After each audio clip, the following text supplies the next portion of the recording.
From the day I started my first job, I worked hard with the future in mind. I was determined to give my child a better life than I had. The American dream and all that.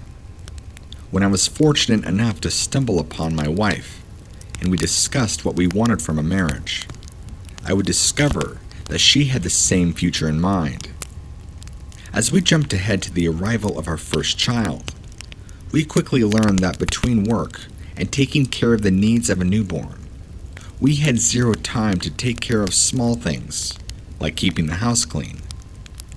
We had two choices before us: allow a stranger to raise our beautiful daughter, or hire a housekeeper.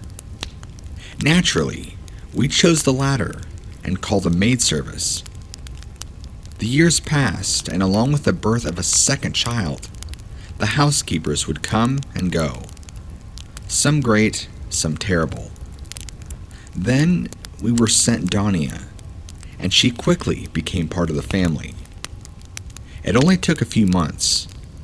She brought so much more to the family than just being a servant.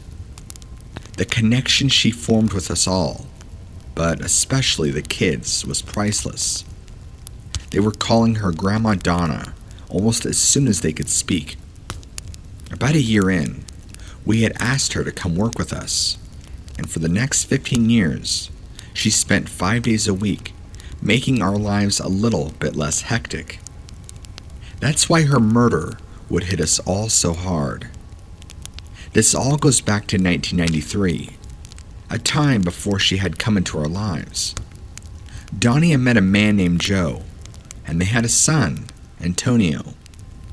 Their marriage wouldn't survive the century, but she, along with Antonio, would carry on as well as she could, sometimes working 3 jobs just to put food on the table. When she began working for us, Tony, as we called him, was still young. On the occasional days that she was unable to find a sitter, we were more than happy for her to bring him along. He and the kids would play for hours, giving her the time to work unhindered.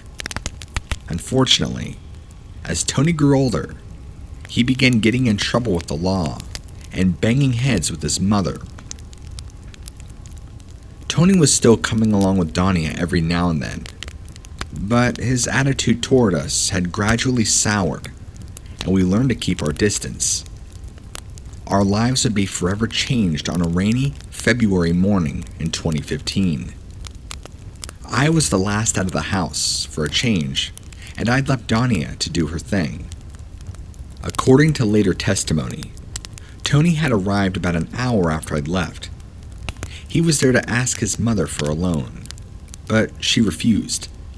He had borrowed almost $1,000 in the last few months and had not paid any of that back. An argument soon broke out, and Tony became so angry he pulled a large chef's knife from our knife block and stabbed her multiple times. Around 20 to be exact. Once he came to his senses, he fled and went into hiding. Perhaps the most horrible part of the attack was that Dania had not died instantly, but instead, probably lived another 10 minutes, left to slowly bleed out on our kitchen floor. Thankfully, it wasn't the kids who discovered her body. Instead, Melina, my wife, came home for lunch and found her. The paramedics were called, but that was just a formality at that point. Tony had become the prime suspect almost immediately, and the police worked day and night to track him down.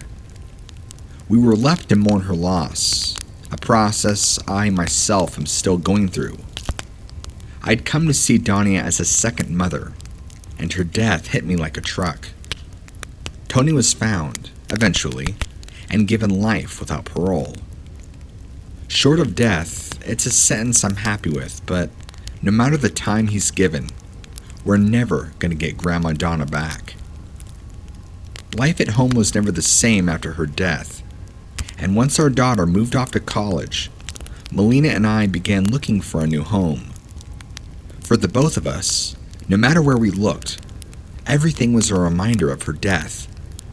Our one-time dream home had now become a nightmare, a constant reminder of a young man's selfishness. When we finally found the buyer for the house, we took up residence in a 2-bedroom condo on the beach. Life continued to drag on for a few more years. However, our son will be leaving for school soon, and we'll be free to take the tour of Europe that we've been planning for 20 years. We had hoped to bring Donnie along, a present for being a loyal and loving member of our household. That is sadly no longer possible. Although she may not be able to join us in the flesh, I have no doubt she will be there in spirit, looking down and guiding us just as she had all those years, sharing her love and making our family content and complete. Story 2: Suicide Cleanup. I believe it was the summer before I started high school. My mom's cleaning company was short a maid or two. She figured it made more sense to make me work for my money, rather than just hand over every bit every time I had asked. Maybe she thought it would teach me the value of $1. I'm not sure. Whatever her motivations, I was hired to cover the phones. This was a test to see if I could handle the workload. I must have passed because I was moved over to cleaning once the school year began. 5 days a week after school and all day Saturdays, I followed her and the other girls around town cleaning people's homes and offices. This routine continued for the 4 years of high school and college. At the end of it all, I had a business degree and a 50% piece in the company. Another 10 years would pass, and as Mom would step farther away from the day-to-day running of the operations, I would take on more responsibility. Until one day, when she handed me her keys and wished me good luck. The business became mine, and with it, all the headaches and heartaches. I never completely stopped going out on jobs. The work kept me fit and in good standing with my clients. If I told you I enjoyed the actual job, I'd definitely be lying. However, by the time I left high school, I'd become almost disconnected from it. After 20 years of cleaning toilets and kitchens, I figured I'd seen it all, and nothing could ever get to me again. That was until I got the call from the Pearson job. The man who called sounded like a kind old man, if not a bit spacey. It took a moment or two for him to get to his point, but it sounded like a run-of-the-mill house cleaning gig. What I saw when I arrived sticks with me to this day. I was met at the door by the old gentleman and led to a bedroom. The acrid scent coming from the room punched me in the gut and caused me to retch. While fighting the urge, I balked at the horrifying image before me. It appeared as if a tub of blood had been splattered all about the room. The bed was by far the worst, soaked in almost a purple-tinted goo. One wall appeared to have a vast spray of blood and gray matter coating it. The horror of it overtook me, and I ran across the hall into a bathroom and barfed up my lunch. It took a few minutes to compose myself. I stormed from the bathroom and confronted the man of what I just seen. He hung his head for a moment, at first mumbling an apology, then looking up toward me, quietly allowing a tear to fall from the corner of his eye. "I'm sorry, young lady. I know it's an awful sight. I should have warned you, but I was afraid you'd turn around and leave. My grandson..." He took a long, ragged breath and began again. "My grandson took his life this morning. He did it in that room. I can't even bear to go in there. I know it must be a shocking sight to see, but I didn't know who else to call.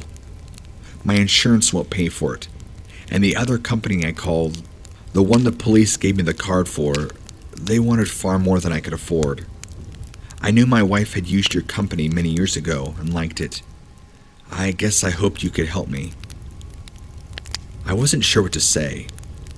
I felt horrible for this poor man, but this type of work was way beyond my ability, not to mention my comfort level. Crime scene cleanup companies made more than me because they had to deal with bloodborne diseases and pathogens and had the proper chemicals to dispose of bodily fluids properly. We continued to stare at one another, unsure of what to say. His eyes were now filled with tears, and it was obvious what I had to do. I asked the gentleman for the cleaner's card. I spoke to them a moment and hung up. Before I could get the words out, I began to get choked up myself. I cleared my throat and began once more. It's all taken care of, sir. Your family has been a good client in the past, and it's the least I could do. At that moment, I didn't actually remember the family, but it seemed an easy way to explain what I was doing.